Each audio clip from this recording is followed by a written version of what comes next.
My name is Steve Suranie. I am an iOS developer. I've been developing iOS applications for the last 6 or 7 years. I live in the town called Collegeville, which is a suburb of Philadelphia. And my journey to becoming an iOS developer actually starts as a journalist slash archaeologist. That was the first job I had coming out of college.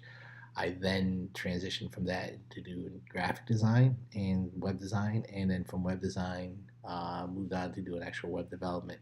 I was at a publishing company when I was volunteered to build a digital asset management system, and we built it with PHP, MySQL, JavaScript, some Ajax, a little jQuery. And that was really my first development experience. I then started building desktop Mac applications at that same company and built my first iOS application for them. I moved on to a company called Olympus. If you're old enough, they remember they make cameras, but they're actually their main revenue generator is medical devices. And I was the first mobile hire for them. I actually helped build their mobile team. Um, I then moved on from Olympus to a company called Sanofi Pasteur. They're a big pharmaceutical company. If you get a vaccine in America for the flu, they make it. I worked in their vaccine group building sales related apps, CRM tools, purchasing agreements, stuff like that. I now have been working for a company called TrafficCast. They do traffic reporting. They take 1 million or so data points of traffic information, coalesce that into a backend, and then feed that backend into either their website or their Android or iOS apps. Um,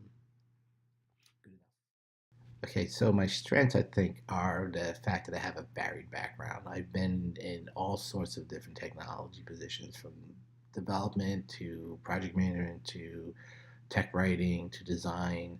I've sat in all sorts of different groups. I haven't traditionally been in just IT groups. At Olympus, I sat in the sales team. Um, I've worked with marketing, communication groups, advertising, sales, business support. So I kind of have this approach where I fill that gray area nicely. You know, that area between tech and design and tech and the business. I'm able to translate the language between both and kind of be that liaison between the different aspects of the company.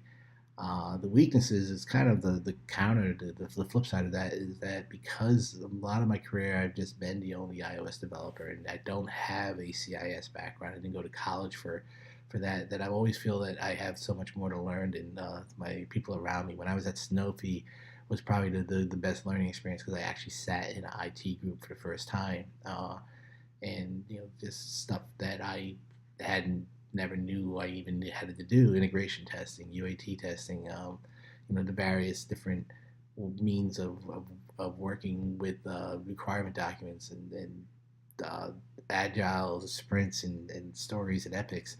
Um, a lot of that stuff, I just didn't have a background in until about 5 or 6 years ago.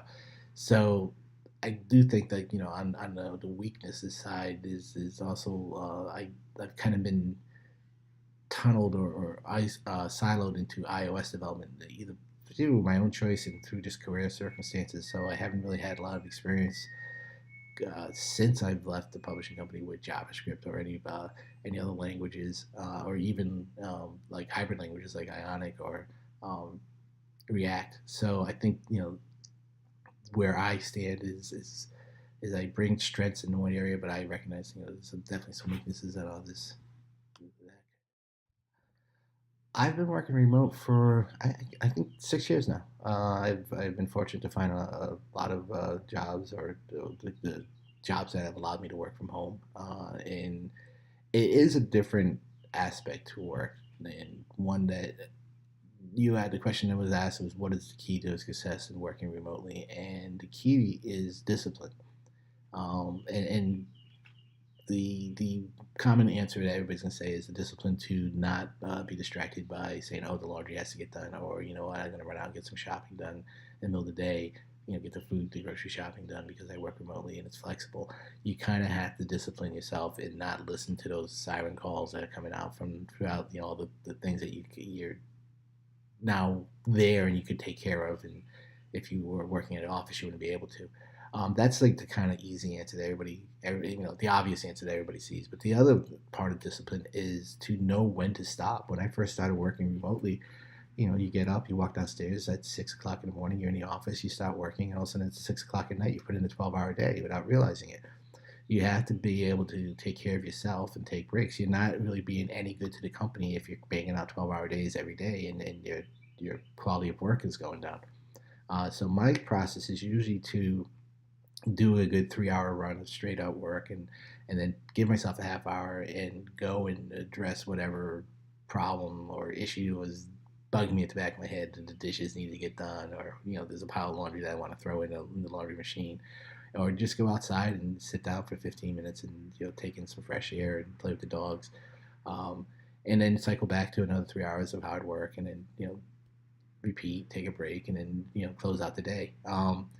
It's one of those things that people, I think, especially in our modern culture where we're constantly connected, through technology, and ironically, technology that we build, um, that it's almost you find it hard to turn it off, but you do have to do that. You have to turn it off. Uh, One of the best experiences we've had lately was we lost power. We had some storms roll through the entire neighborhood's internet access got wiped out, and for 3 nights we played board games with our kids, and it was great. It was like back in the 80s type of thing. It was a lot of fun. So yeah, to be a good remote worker, you have to be disciplined on both sides of the equation. Okay, so to address the other questions in the ad, the rate that I'm looking for, just the market rates in the Philadelphia area, which can range depending on who you're working for, between 65 and 80 for an hourly rate. 80 is usually if you got to go into the city. Low 70 to 65 to 70 is usually if you're out in the suburbs. As far as a backup plan for in case I lose internet access here, the consulting company I used to work for is right up the road from me, and we have a great relationship, so I'm always welcome there. And I can hop in and use their Wi-Fi. And in the worst case scenario, if it was a wider outage where they don't have access either, the next town over has a shared workspace that I can get to. Um,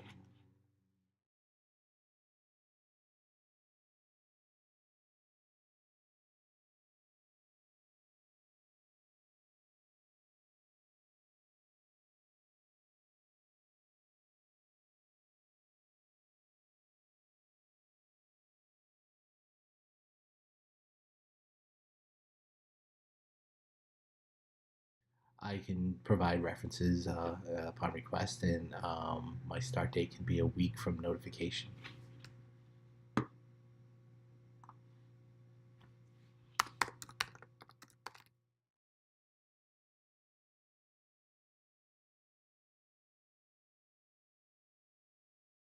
This is so much harder than it looks. I'm an introvert, people. I think my hat's crooked. Hi, my name's Steve Cerny. I have been developing iOS applications for the last 6 years. I live in Philadelphia in the suburbs.